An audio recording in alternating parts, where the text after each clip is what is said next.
18 كنت كنعرف واحد البنت. هما ديك البنت الصراحه يعني كنت انا وياها علاقه زوينه، يعني واحد المده ديال 4 سنين تقريبا حتى 2011. كانت معاك في الطاليان ولا في المغرب؟ لا انا باقي في المغرب، انا الطاليان ما جيت حتى 2021 تقريبا. اييه ديك الساعه كنهضر انا باقي في المغرب. المهم صافي كانت صديقه ديالي وني دوزنا واحد 4 سنين تقريبا 2007 حتى 2011. 2011 مشيت دخلت للمخزن، دخلت المهم الصمته، دخلت للمخزن بلا ما نقول بالضبط.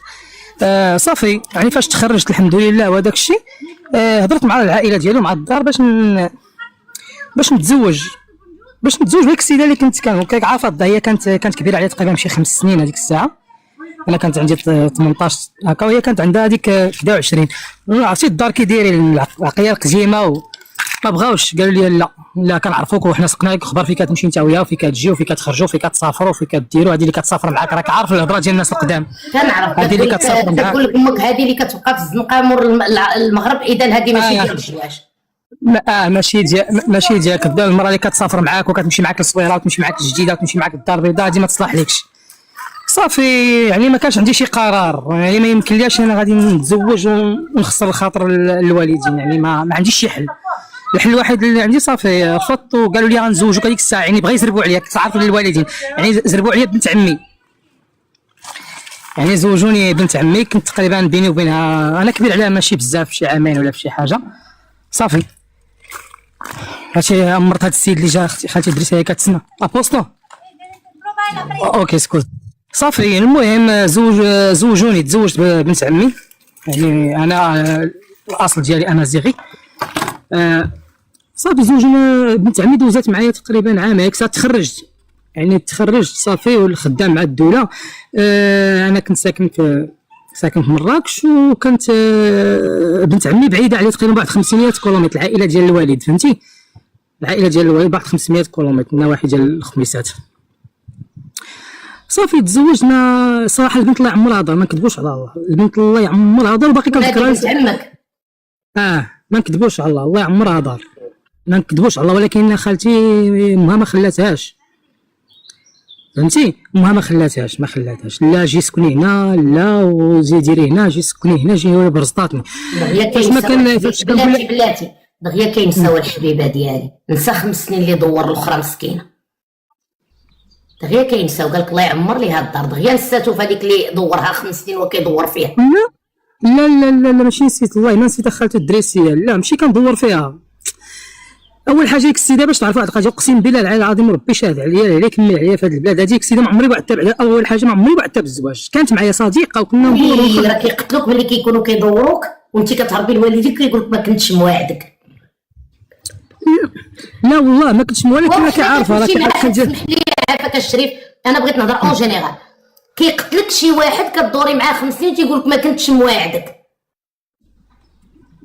كون جاتني في هذه الوقيته ما غنتصنتش للدار. اسمح لي، امبوسيبل شي وحده كدور مع شي واحد وهي ما طامعاش مسكينه في الزواج.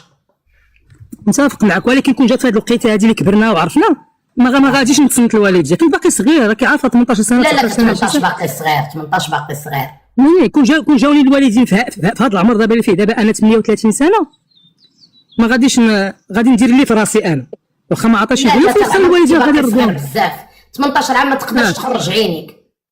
ما قدرتش، لا ما قدرتش. وكنت راك عارفه الصغير اللي كيكون صغير في الدار كيكون عزيز على الوالدين بزاف، وراك عارفه الصغير كيقول الخرط المصران كيكون شويه الوالدين.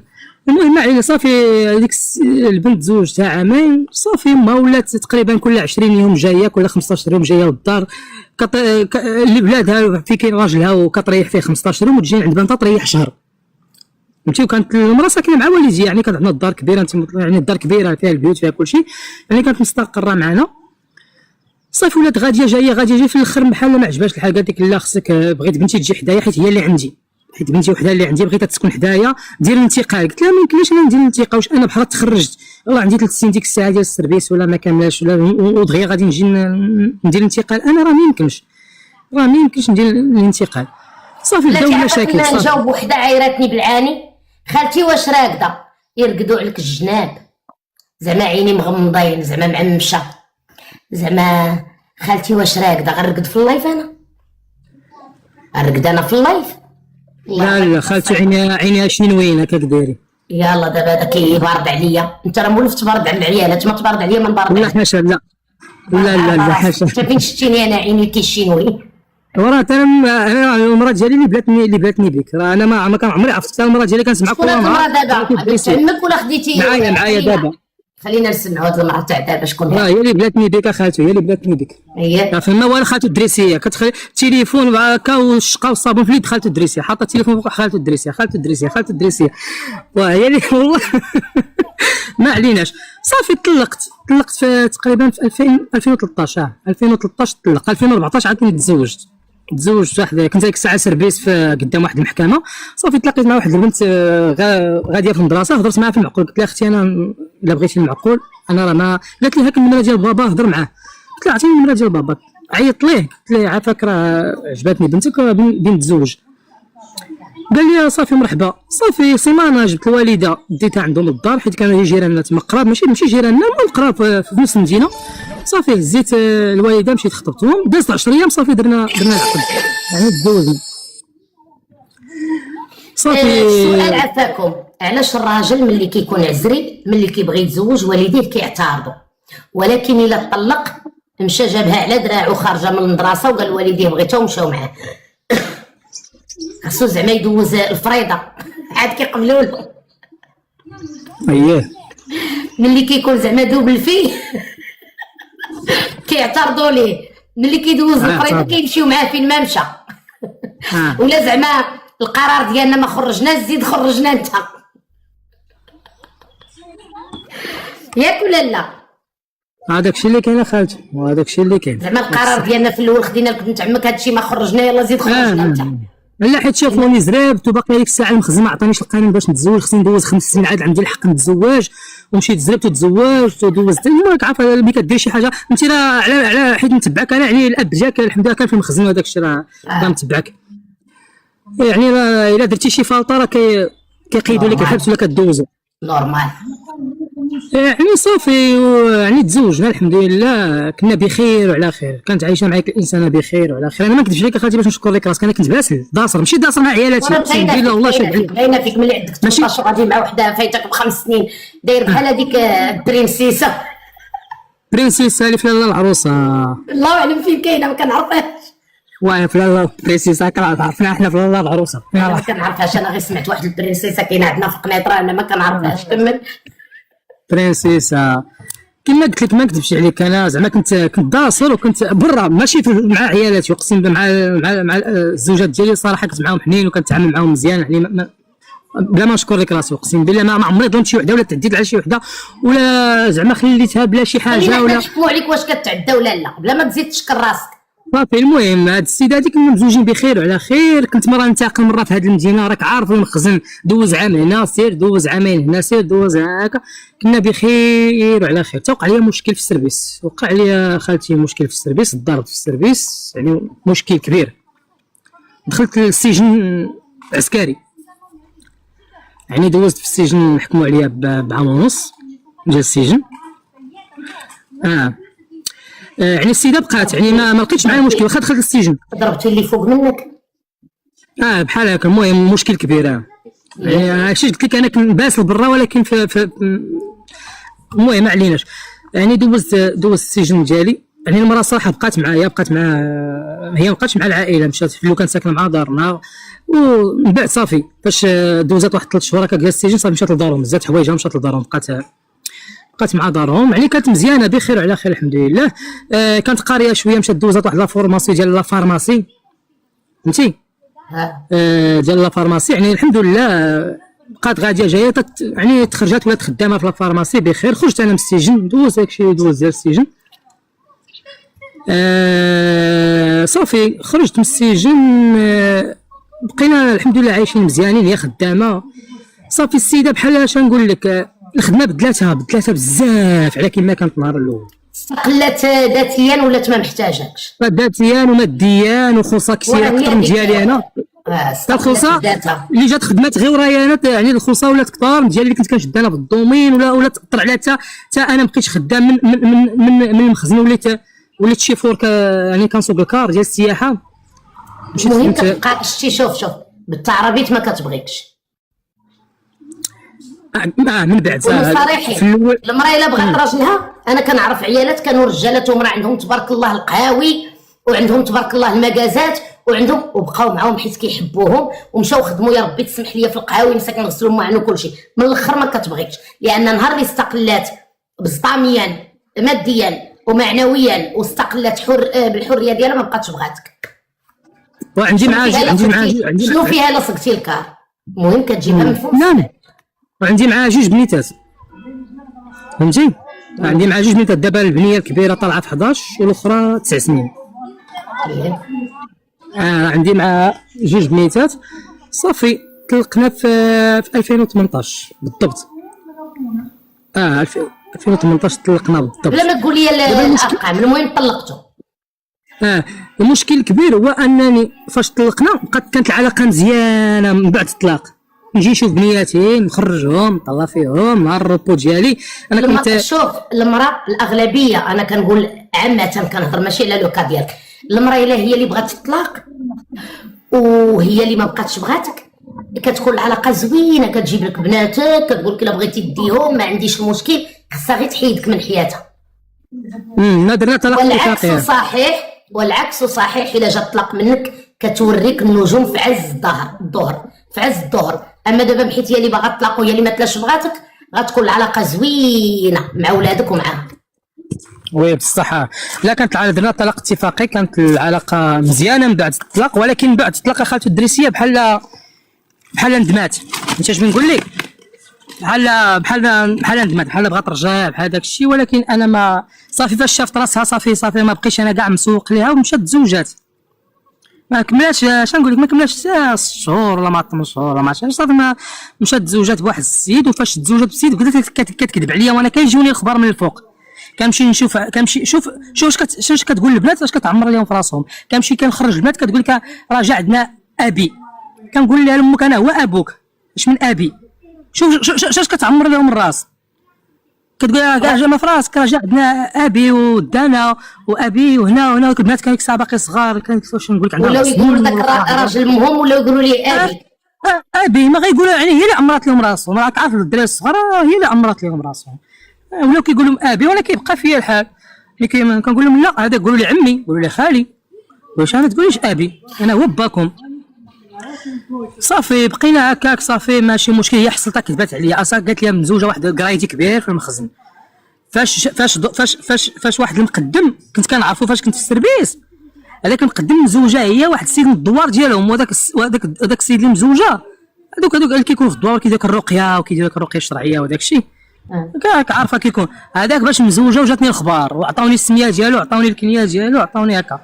صافي واحد ما تلاقيت معاه. علاش كتسول بي من مزوجه؟ كتبغي تطمئن على ولادك.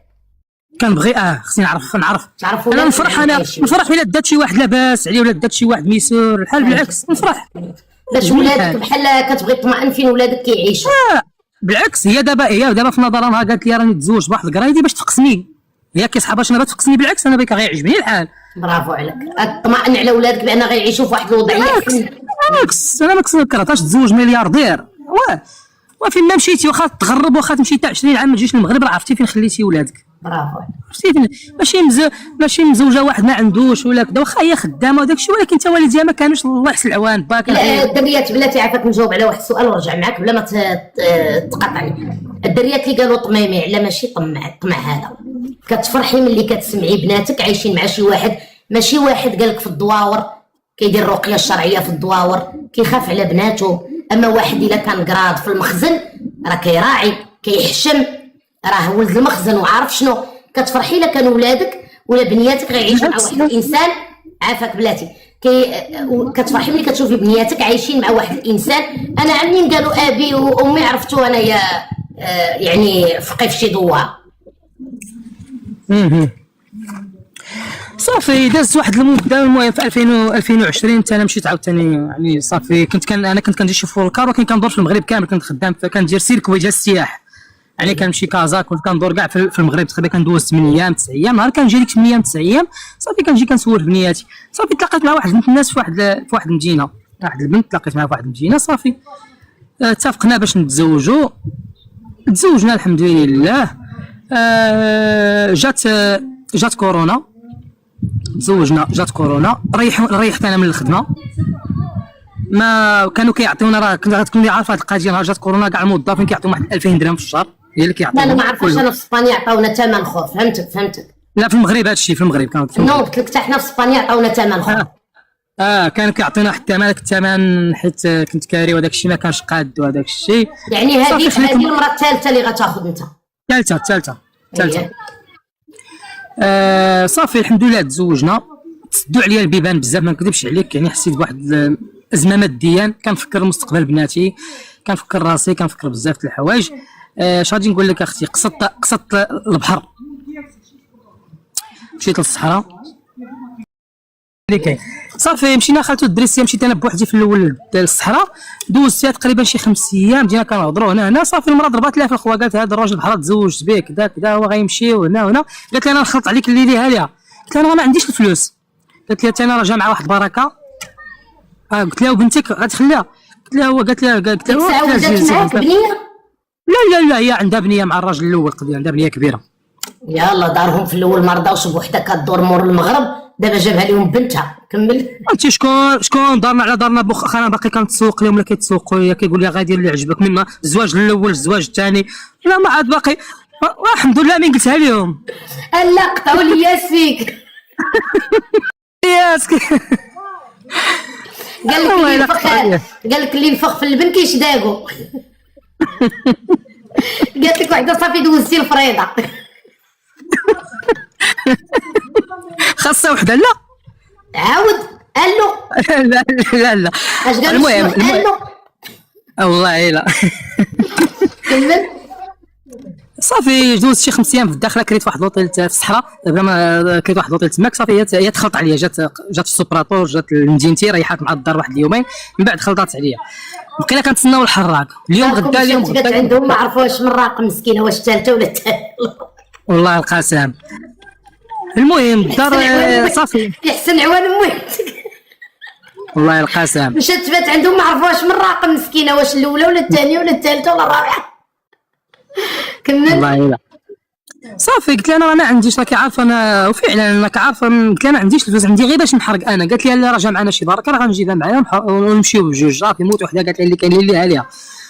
صافي جات، بقينا كنتسناو الحراك، طلع علينا الدم. مزيان المراه مدوزه تلاقى مع واحد مدوز. شتي دابا كان خدا دابا شي برهوشه وحطها في دارهم، غيبقى حارق 3 سنين وهي في دارهم. هادي مدوزه حتى هي مطلقه وعندها بنت، قالت له جا مع الفلوس رجلي على رجلك نيشان. صافي المهم جينا للداخله، صافي دوزنا على الشرطه، طلع لنا الدم، قلنا للحراك عطينا فلوسنا، رجع لينا فلوسنا، حتى كنا بنا نرجعوا بحالنا عاوتاني، رجع لينا فلوسنا. صافي عرفنا هذيك الساعه، يلاه رجعنا فلوسنا. غد لي كيعيط، قالت لا اليوم والله تخرجوا بصح. قلنا ليه واش بصح؟ قال لك بصح. صافي صافي شدينا، غد جاو هزونا واحد الكاتكاطات، مشينا بقاو غاديين معنا في الرمله مرات. المهم جيتو حرقتو باش نختصروا. صافي نختصروا. المهم جينا حرقنا الحمد لله، جينا لاس بالماس، راك عارفه الصحراء لاس بالماس، دوزنا في لاس بالماس واحد الشهر في الجمعيه هنا لاس بالماس، قطعنا ديريكت لبرشلونه غير بالباسبور بلا فيزا، عارفه هذا الشيء ما كاينش المشكل. جينا غير باسبور من لاس بالماس لبرشلونه. كتسمعيني خالتي ياك؟ انا معاك ولدي. صافي جينا من لاس بالماس لبرشلونه، ريحنا عند شي عائلات ماك من البلاد تا هما شويه هنا، هبطنا لواحد البلاصه في ويلبا، ريحت واحد 15 يوم وانا نهرب. صافي ما فتهاش، ريحت تماك، درت عيني هكا وانا نقول قلت للمدام انا نهربوا من هاد البلاصه ما عجبتنيش. صافي جينا لفرنسا عند خال المدام، ريحنا معاه مسكين، يعني ما سخاش بينا، ريحنا معاه واحد المده ديال 4 شهور، بقينا مريحين معاه الحمد لله. صافي ما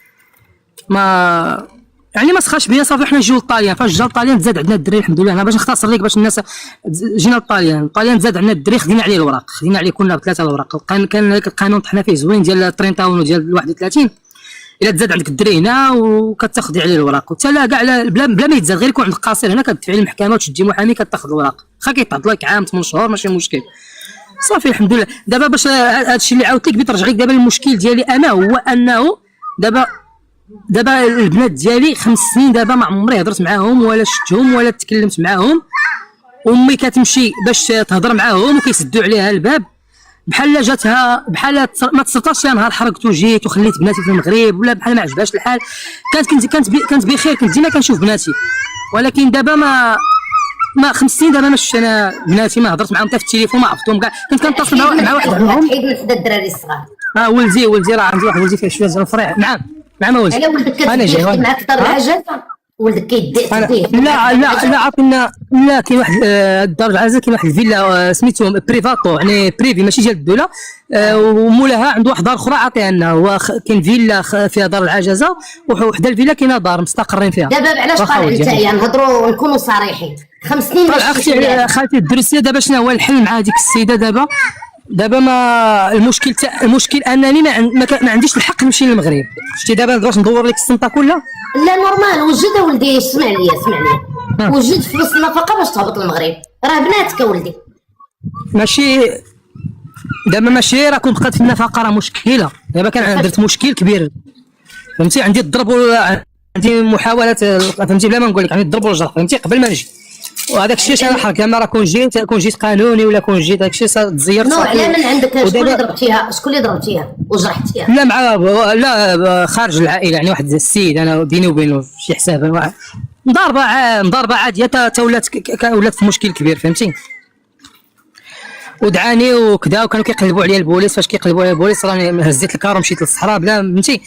يعني دابا غيلقاوك عندي البوليس. دابا صحاب كهربتي راه 17 كيتفرجوا فيك. كيجيو الدار، جاو الدار شحال من مره جاو الدار. لا ما ورا جاو الدار راه ما كاينش فيها، وما غيديوك من عندي انايا. غنكون هاني. لا ماشي غيديو، راه الا دخلت للمغرب راه غادي يديو دير حاجه. بس قالوا لي المغرب ما كنبقيش، راني 5 سنين ما دخلتش للمغرب. وراه غير اول ما تدخلش كاع الا كانت محاولات هذاك الشيء بلا ما تقولوا لي. واش كنقول لك انا راه دابا اش كنقول لك؟ دابا انا بغيت، انا غير زعما العائله ديالي فاش كيمشيو بغيو يشوفوا البنيات كيسدوا عليهم الباب ما كيخليوش حتى يشوفوهم. شوف علاش هذاك سميتو التكلاخ؟ لان كيقطعوا الرحم. يعني ما فيها حتى شي عيب امك تمشي تشوف البنيات، راه كتبقى جداتهم. ولكن الوعي شي حاجه وحده. الا كانت المراه كارهه عندي فيديو بلاتي عافاك. الا كانت المراه على باغي سيدي ربي اللي خلقها ما كيعاونها حتى واحد في الدراري. انت مثلا نديرو بينك وبين ربي بلا ما تجمع لك نفقه، عمرك شديتي شي بركه في العيد الكبير وصيفطتي ليها ولا صيفطتي لبناتك باش يقراو؟ ولمن اخالته راه عمهم اللي كنت كنهضر معاهم، كنت كنصيفطيه شيامات واحد شويه تقطعات بيني وبينه العلاقه. راه عندي فيديو مشات امي خويا ودايرين فيديو مشاو بالموطور، ودايرين فيديو هكا فيديو بلا مشاو دقوا سداو ودخلت عليهم الباب حتى السلامه بغات تقول لهم امها يعني واحد الحقد فيهم كبير. معاهم غنهضر دابا. اسمع لي حقد. انت اسمع لي هذا ماشي غير حيت طلعتي عندي غنجي منك نتايا. راه العالم ربي بديك المراه مسكينه العالم الله بها. علاش كارهه وعلاش علم بها غير ربي وعلاش حاقده؟ راه حاقده على الفلوس اللي ما كنتيش كتصيفط لولادك. 5 سنين ما عرفتيهم مثلا انت بريال. قول الله يحسن العون. لا راه نهار حطيت رجلي انا راه قطعت عليا المكالمه. نهار حطيت رجلي راه كون قطعتها من بعد واحد العامين ولا 3 سنين. كان غير سقط لي اخبار جيت اوروبا. تعيط لي تعطي لي النمره نعيط لها نهضر معاها. فين المرت؟ كنقول لك انا خالتي درسي 5 سنين. فين هو المرت؟ انا نعطيك العنوان فين ساكنه، نعطيك شي حاجه مرحبا في البريفي بالضبط فين كاينه. اما المرت مي غنجيبها منين؟ المراه حاقده البلاصه فين خدامه. نقول لك البلاصه فين خدامه. اسمع المراه حاقده على النفقه. نفقه مستعد نعطيها لها. فاش كاين المشكل مستعد نعطي 2000 درهم واخا بقى نخدم. راه غتعطيها مال غيطوا بغيتي ولا كرهتي. راه انا بنعطيها بها ولا بلا بها. هذوك بناتي انا ما كرهتش نعطيها لهم من دابا من غدا نعطيهم النفقه. هذوك بناتي ماشي انت اللي كتعطيهم، راه المخزن اللي كيعطي لهم، راه حقها هذاك. انا فهمتك اش كتقول يا خالتي. انا بلا مخزن بلا والو. هذوك بناتي كيبقاو في اعزاز عندي بزاف واحد الدرجه. دابا شوف دابا خد شي واحد يمشي يهضر معاها. علاش ما ديرش محامي في المغرب تشوف الملف ديالك فين وصل؟ شنو هي التهمه اللي عندك؟ شي مره كنهربوا من شي حوايج وكيكون عندنا الحلول. شد المحامي في المغرب. الحل ماشي اللي غنديرها انا. الا بغيتي نعطيك محامي واعر في المغرب، واحد المحامي خطير في المغرب ما فيها حتى شي عيب. يتبع لك الملف ديالك، يشوف النفقه فين وصلت، يشوف هذيك محاولات كذا وكذا فين وصلت. ما ربما تكون هادشي كامل اللي خايف انت منه ما كاين منه والو. والله اقسم بالله. والله اهم حاجه عندي والله القسم هما بناتي. اهم حاجه عندي دابا هما بناتي، نهضر معاهم ويهضروا معايا ونجي ويسهل عليا الله. انا هذاك المشكل وليت كنفكر بناتي اكثر من المشكل اللي عندي انا كنفكر بناتي اكثر من المشكل. فاهمه المشكل غنحلو باش ما واخا نعرف ندوز حتى 15 عام هنا وعاد نجي للمغرب بعدا نلقى بنياتي كبار تبارك الله ونعنقهم ويعنقوني وما تعرف الموت والحياه. انا غنوصيك بها، الا مشيتي تبغيتي تنزل المغرب تيكونوا عندك ورق 10 سنين، حتى الله يستر لا قدر الله طرات شي حاجه او يكونوا عندك ورق ديال 10 سنين. انا نصيحه غادي نقولها لك. ودابا شكون اللي شوف شحال من مره كيطراو مشاكل كيجيو فيها الولاد، وانت اكيد بقاو فيك بناتك هذوك، راه كبتك راه بغيتي ولا كرهتي كيبقاو بنياتك. دخلتي الدريسيه اقسم بالله العلي العظيم الى فوتوكوبي ديالي تقولي انا محطوط، اقسم بالله ما داو فيها شي حاجه في الوجه. اقسم بالله ملي غادي يكبروا تيعرفوا باهم وغيعرفوا الحقيقه. انا حاجه وحده اللي كنوصيك بها من القلب، شوف شي محامي تبع لك هذا الشيء باش يعرف شنو عندك بالضبط. هذاك الشيء اللي كاين والله. الله يسهل. امين امين امين امين يا ربي. والله العظيم انا عاودت لك القصه ديالي من الاول وصافي. انا دابا انا المشكل الوحيد اللي عندي هما بناتي صافي، خصني نهضر معاهم ولا خصني. مشات امي مسكينه، امي كبيره عندها 75 سنه، مشات وردخوا عليها الباب شوف نكونوا صريحين. الا كانت هاد السيده هادي عمر امك انت في اوروبا ما عمر مشات لهم لا بالحولي في العيد لا كسات الدريات لا دات لها واحد 2000 درهم عطاتها لها في يديها، راه غتكون كائنه. الا جايين عاد تشبعوني دفال ما عندي ما ندير بيكم. الا جايين عاد عندك الغوت. انا ماشي كندافع على الاكس ديالو اللي هي الطليقه ديالو. كاينين مثلا شي امهات كيمشيو كيدقوا على شي وحده ما هما داين 2000 درهم في يديهم، ما هما مخلصين المراجعه ديال الدريات، ما هما مخلصين المدرسه ديال الدريات، وتجي تدق عليهم وتشبعهم دفال محمح وبسلامه. كتكوني كارهه وكتكوني حاقده وكتكوني كتقولي لا بيه لا بتريكتو لا بمو لا بباه. الله يحسن العون. لهذا شوف شي محامي وما تهربش من الموضوع.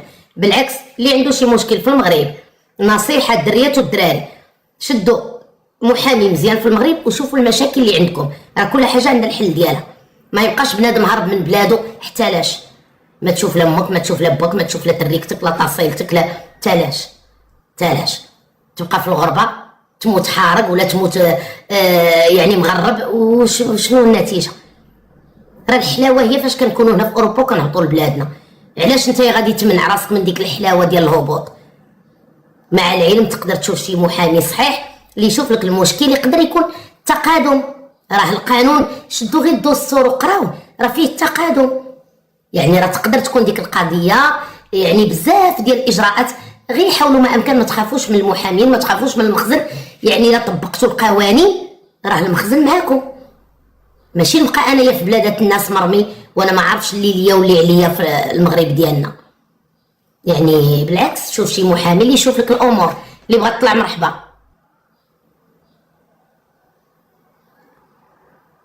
بقى فيه الله يحسن العوان، ولكن كنتمنى يكونوا بصح بقاو فيه بنياتهم، ما بقاش فيه غير النفقه اللي جمعت عليه. كنتمنى